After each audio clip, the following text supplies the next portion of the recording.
first భద్ర గురించి ఎలా చెప్పాడు అనుకున్నాం మేడం ఎట్టిసాడు మేడం గంగమ్మ అన్నాడు ఏమమ్మా మన పేరెట్టి అతను పర్వాలేదా వరమ్మ జోకులు వేసుకోవడానికి భద్ర అని చెప్పేస్తాం నేను ఉదయం వచ్చింది కదా మేడం గంగమ్మ అన్నాడు చెప్పు బాబా అన్నాను ఏం వాళ్ళకున్నావు అన్నాడు ఏం లేదు నీ బాధ ఏంటి చెప్పాను మేడం పనికి వచ్చిమంటారు కదా ఎలా చేయాలా అన్నాడు ఎలా చేస్తావు కుటుంబంలో కాల్ చేసి చేస్తావా అన్నాను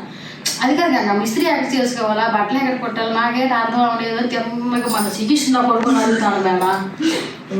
నువ్వు పైకి వస్తే నీకు పని ఉంటుంది ఎటు ఉంటుంది పని ఉండబట్టే కదా రమ్మని నువ్వు పైకి రా ముందా అన్నాను మాతటానికి వచ్చినాడు వచ్చి